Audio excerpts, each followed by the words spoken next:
That he has 4 dunks that no one has ever seen. All right, here is Vince Carter with his first shot.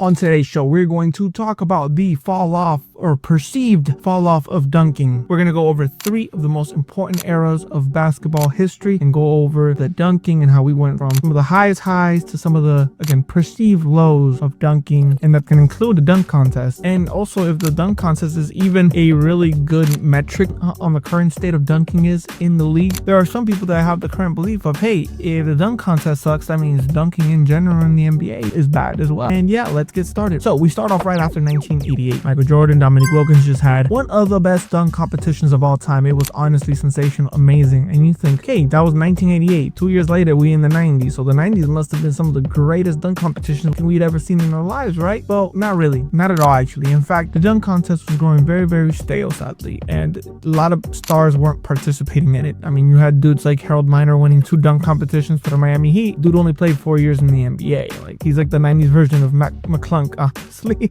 Just good to dunk. You had 1995, which was trash. 96 was trash. And then you had 1997, where it all culminated into what some people believe is the worst dunk competition of all time. Now, when I tell you the winner of the dunk competition, don't get upset, don't get mad, don't say, wait, you said there weren't any stars participating in the dunk contest. You just said, just hear me out. The winner of the 1997 dunk competition was Kobe Bryant. And yes, Kobe Bryant is one of the greatest players to ever do it. But in 1997, he was not that. He was an up-and-coming, good, young player. That's all. And he won the dunk competition, but that's the thing, a lot of people don't bring it up the same way they bring up Michael's dunk competition. Why? Because I mean, he kind of won by default. I mean, a lot of these dudes just were missing their dunks. It was like, again, it is one of the worst dunk competitions of all time. He was just a dude that was doing kind of basic dunks, but like he was able to finish them and not mess up on the first or second attempt like a lot of these dudes were. So again, he just kind of won it by default, and it was so bad that in 1998 they just simply canceled it. I mean, if you look at Russ Granick, which was the deputy commissioner of the NBA, said, we have been struggling for some time with this dunk contest, in large part because of the top players just didn't want to do it, right? So they canceled it in 1998, and then 1999, because of the lockout, they didn't even bother with trying to resuscitate the dunk competition at all. But it's just, to me, it's very funny how a lot of people today's day and age will use the dunk competition as an example of the top players not really caring because they're not in the dunk competition. Oh, they simply do not care about the game. Why? Because they're not participating. Look at LeBron, he didn't participate in an all-star game. Oh, look at these players, they're not participating in the dunk competition. And they use that to bring up the effort and saying like, well, back then in the 90s, players actually cared. But we see that actually isn't true. And the 90s had faults that a lot of people would say are the same faults that we're complaining about current NBA. But when y'all were kids, y'all enjoyed it and y'all didn't say anything about it. And then now as adults, now that y'all are bagging on this current generation for the things that your generation was doing just as much as ours. So again, I just hate the hypocrisy of the entire argument. In the 90s, people didn't care about the dunk competition, just like people don't care about it now. But see, that's the thing though, because in the 90s, the dunk competition was not popping. Didn't mean dudes weren't dunking. Didn't mean dudes weren't going off. You had people like Sean Kemp. You still had Michael Jordan, Dominique Williams. You had dudes like Shaq, who was entering his prime. You had Grant Hill. Like, dog, you had plenty of dudes like dunking left and right, giving you some of the greatest highlights to ever live, giving you some of the greatest dunks you ever seen in the game. So again, the dunk competition didn't affect the product. And dudes will tell you, oh, in the 90s, dudes was dunking. Dudes, you're not gonna go to somebody and say, in the 90s, people didn't dunk. People weren't dunking like they, like they used to before. No, the people will look at you stupid, like, huh? What? But yeah, it's funny how people will question dunking nowadays. Like, players don't do it as much. All they do is shoot threes, right? That's all they do is shoot threes. They don't do anything else. They don't dunk like they used to. They don't do anything like that. And you can make an argument, well, the dunk competition was horrible in the 90s, so they weren't dunking back then either. Just hold on to that. Just hold on to that. Watch, that's gonna come around at the end, right? Right. So in all essence, the dunk competition was dead. And that is the end of the 90s era. Then Vince Carter was drafted. Vince Carter, half man, half amazing. There's a reason why he has that nickname, one of the best nicknames in NBA history. God stitched dunking into that man's DNA. And after seeing what he was able to do on the court, I'm honestly gonna make an argument that he was one of the main reasons they brought back the dunk contest. And it led up to the 2000s dunk contest, which Vince Carter, or shall I call him Vincent Van Gogh, the way he painted some of the most beautiful pieces of art we had ever seen on the court. This dude was magnificent. He gave us a reverse 360. He gave us some of the most beautiful looking things we had ever seen in our lives. And he brought back the dunk competition. He brought it back with a vengeance. And honestly, man, a lot of people said this dude's a better dunker than Michael Jordan and Dr. J. And I think so. I really think at the end of the day, currently, right, dudes are going to come around that can do crazier things. But currently, I think Vince Carter is the greatest dunker that ever lived. In terms of style, finesse, flashiness, it's all there. He had it all. And of course, he solely revived the dunk competition, right? And of course, when I'm talking about Vince Carter, we're not going to forget that the dude,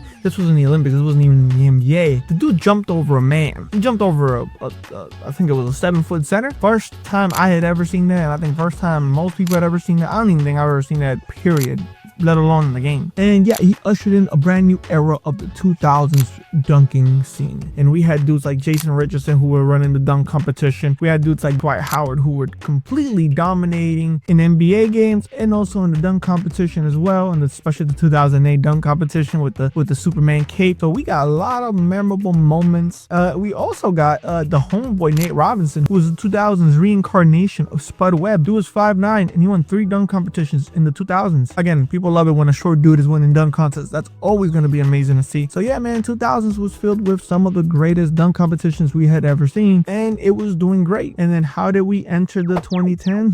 I mean, there were some people out there in LA that said, hey, let's put together a team, like on some Avengers type of stuff. Let's put together a team. What is this team gonna include? We include one of the greatest playmakers of all time. And I'm talking, of course, about Chris Paul. And I think Chris Paul and Luka, in my opinion, are the best alley-oop passers in the entire NBA's history. I mean, I guess like a hot take or something. I don't even know. But yeah, you get one of the greatest playmakers and alley-oop passers in NBA history and combine them with 2 demons that run the skies. I'm talking Blake Griffin. I'm talking DeAndre Jordan. And these were the Lob City Clippers. And oh my God, if you was there, if you know, you know. If you was there, if you was watching them, oh my God. And they sort of brought around the 2010s. And then you have Blake Griffin with the dunk competition, jumping over a car. Iconic, pure iconic. It was one of the most iconic dunks ever. And that was like, okay, 2010 is going to be crazy. The 2010s is going to be amazing. And that's what the thought of it was. But I'm going to be real with you. After 2011, and you had like 4 or 5 years of just straight whatever or okay dunk competitions, right? So people were starting to start. Has the dunk contest fallen off? I think dunking has fallen off in general. These dudes are taking more shots. They don't really care. The stars don't really care about it. They're not performing. LeBron hasn't been in a dunk contest. He doesn't care. He needs to be in a dunk contest. Why hasn't he been in a dunk contest? And in 2016, baby, man,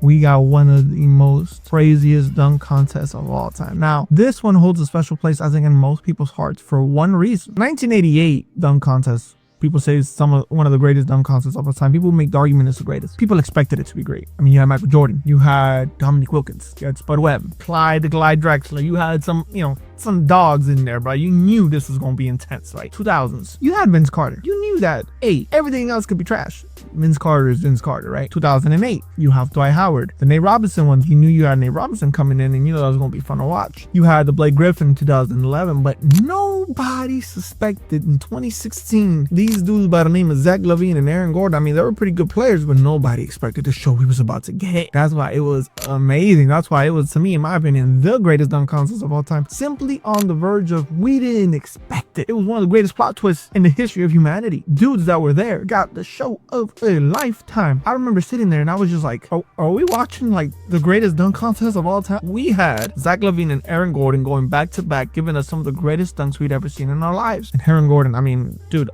any of Aaron Gordon's dunks would have won in the dunk competition in most years, but it was the one where he put the ball underneath both of his legs. In my opinion, it is one of the most beautiful dunks of all time. That to me is my favorite dunk of all time. Like when you watch it in slow motion, you're like, oh my God, the acrobatics it took to be able to create that, man. And that's the thing, Gordon is a big dude. Like it's not like, it's easier for somebody like Zach LaVine who's skinnier, like for a big dude to be able to pull that off. One of the greatest dunk competitions of all time. Killed that argument of, is a dunk competition dying for a while? It was honestly a crazy experience. You just had to be there. And I think most people watching this probably watched it. One of the greatest things I ever saw live ever in my entire life. And then we start hitting another slope. Mid dunk competition after mid dunk competition, we enter the 2020s, and there's not really any dunk competition that made us think, oh my God, this is amazing.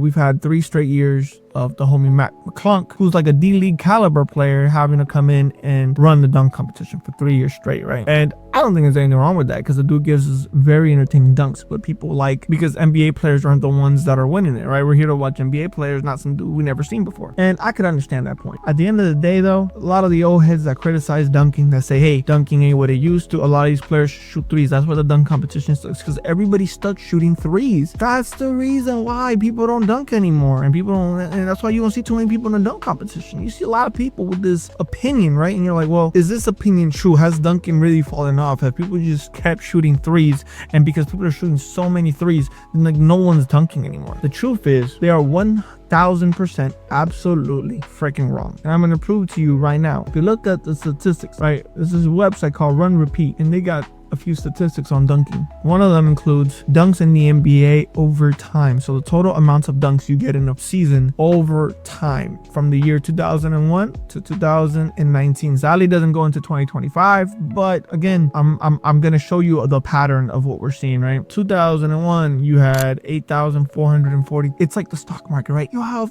down years, up years, but it's gonna always just be slightly higher when you look at it in the bigger picture, right? So when you start getting to the 2010, you start seeing it reach 9,000, 9,500. It sometimes will dip back down into 8,700, but overall it stayed at 9,000. When you go into the 2015s, right? 9,600, 9,900 in 2017, 11,000 in 2018 and 19. And a lot of people are like, wait, but I thought people were shooting threes. That's why, you know, there's no dunking. How could there be so much dunking if everybody's just out here shooting threes, right? Now, obviously, if you look at the chart, it goes up and up and up and higher the better people shoot. In my opinion, the better people shoot threes, the higher the dunking chart goes, right? And it's like, well, how can that be? If you're shooting a three, you can't dunk, right? And look, I'm not a great basketball head, I'm not JJ Redick, I'm not super genius, I don't even know half of the terms, honestly, but I know physics. Well, not even physics like that, I'm a physics person, but we're gonna get to the nitty gritty of this, and I'm explaining this to you. By the way, yes, I'm using a back scratcher as a pointer because pointers are not free, and I already owned this, so we're gonna have to deal with it. Subscribe if you want me to upgrade this to a normal pointer, or if you enjoy the back scratcher, we can keep the back scratcher. See why I had this board behind me? You thought I had it for fun? You thought I had it for decoration? What do you take me for? This is what you would see in the 90s, right? You get the point guard at the top of the key, you get the two guard probably somewhere here in the mid-range, probably maybe sometimes outside of the 3-point line, but around this area, right, around one of the corners. Then you'd have typically small forward, power forward, and center around this sort of area in the middle. Maybe not as close as it is here, but you get the gist, right? So what ends up happening is, at any point, by the way, the black dots are the offense, the red dot is the defense. At any point, if there is a turnover and or a missed shot, what is the thing that ensues after that? The fast break. Now, here's the thing with the fast break though. What is your goal? Your objective in the fast break? It is to get to the other side of court as fast as possible. If you are the offense, right? If you're the red dots, right? They cause a turnover, or they cause a shot to not go in. Therefore, now they have possession of the ball. And then there's not one single defender on the other side of the court. So you gotta run. You gotta run. That's the goal. You gotta run. By the way, I have nothing holding this board up. Like I have a backpack here holding the board up. Hopefully that stays up. But yeah, essentially that's what you're trying to go to. You're trying to run. You didn't see that. So essentially, you're trying to run this way, but guess what happens? Like let's use a little bit of physics here. This point guard is blocking him, right? And it's obviously gonna keep up with him, or at least run next to him. Now the two guard here, this dude isn't blocking, is gonna go ahead and get in your way here as well. And then typically the dudes that dump the most, the big men, the small forward, the people that are closer to the rim, right? Because they're tall, they have this like little depth zone here. There's one depth zone right here. They can't get out because you have 3 people essentially blocking it, and then they're defenders as well. So you have like 5 or 6 people grouped up here. See, that's gonna cause a little bit of traffic when y'all try to run down the court. The fast break is not gonna be as effective as it is now. I'm not gonna say it doesn't work. It's never gonna work. Of course, you have fast breaks at every point in basketball. You had fast breaks in the 80s, you have fast breaks in the 90s, 2000s, 2010s, 2020s. Fast breaks will always be a thing, but they weren't as effective because of the spacing, and that's one thing we have to take into account. Now, I'm about to pause this, and you won't see me resume once I finish drawing. I'm back. Okay, so I redrew this. By the way, first time drawing a basketball court. So like, please, like, be nice on me. I know it looks horrible, but we'll get the point. Again, black dots, offense, red dots, defense. Now, this is a more modern day line. This is more what you get nowadays. Point guard, top of the key. Now you probably have the shooting guard and the small forward. They're usually going to be on the outside, right? Obviously, you're going to have dudes setting picks left and right. They're going to try to run. But most of the time, again, they're going to be on the outside. Spacing, remember, sometimes you'll have the center right here. Sometimes you'll have the centers outside. That's the thing nowadays. Lineups look a lot more varied because everybody can do everything. So you can have a lineup where all 5 dudes are outside. Let's go ahead and go to what I was actually going to get to, which is, for some reason, the shot doesn't go in or they turn the ball over. What ends up happening? The fast break ensues. Boom, boom, boom, boom, boom. You see that? I'm not saying that the defenders cannot keep up with the players on offense. They can. They can definitely keep up. My shirt's stained, by the way. I just saw that. It bothers me now. I can no longer see the stain, therefore I am now mentally okay. Because the defenders are not, because you're not getting the depth zone, the depth pit like you did before, right? Like in the 90s and 2000s ball, you have more freedom for the offense, well, for the players that were on defense that are now transitioning on offense.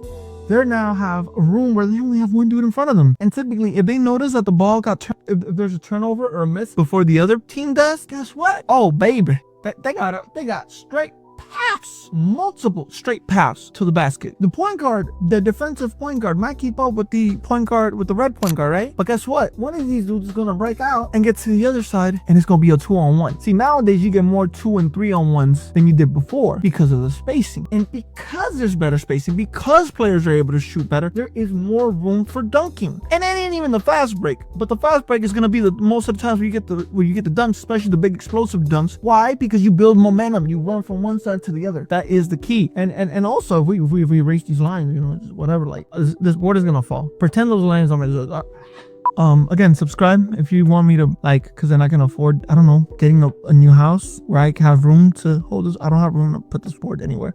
But yeah, subscribe so I can buy a new house that I have room to hang this board, you know. But yeah, I erased the lines somewhat. Okay, let's say they're on offense. Guess what? If you get past this dude, yeah, straight to the basket. Their center comes to help on defense. Yo, I'm gonna come up and stop you. Okay, guess what? This dude's wide open. So then this dude's just gonna run around and he's gonna be like, oh, Ray gonna stop me. Alley-oop. And again, when you had the depth pit before in the 90s and the 2000s, that was hard to do. You can't dunk on 4 people unless you're like Michael Jordan, like, or Vince Carter. But nowadays you don't have to do that. You can just be an average dude, an average NBA player, and dunk a lot because the way spacing is, it's just easier to draw up plays like that. It's easier to draw up alley-oops. Do you see what I'm saying? Yes, the dunk competition is bad. It hasn't been good in a while. And in my opinion, the way dunk competition should be held is that at the beginning of the year, hey, do we have any like relevant stars that want to be in the dunk competition? No, we're not gonna have it. And after 1 or 2 years, people are eventually gonna start missing it. And you're gonna see a few of these stars be like, you know what? I'll participate. And you'll get 1 or 2 stars say, I'll participate. Maybe Anthony Edwards or John Morant, whatever. And then when it's actually relevant, when you've actually got maybe 1, 2 stars that are willing to participate or more, then you hold the dunk competition. Make it a thing where it's not every year. Just whenever y'all have the right amount of stars that want to participate in it, right? Therefore, you don't have dudes every day thinking about, well, of course there's no dunk competitions because because all they do now is shoot threes. Shooting threes has allowed more people to dunk in the NBA. That's the reason why the number of dunks per year have been going up and up and up and up and on an upward trajectory. Sure, the chart that I showed you ends in 2019, but again, it goes up, down, up, down, up, down, but it's always slightly higher. It's always slightly higher. And in my opinion, we're at a point now where dunking is at an all-time high, even though the dunk competition sucks. So no, the dunk competition is not going to tell you the status of dunking in the NBA. It just isn't. Don't let these old heads tell you otherwise, all right? If you enjoyed this, leave a like and subscribe. Peace.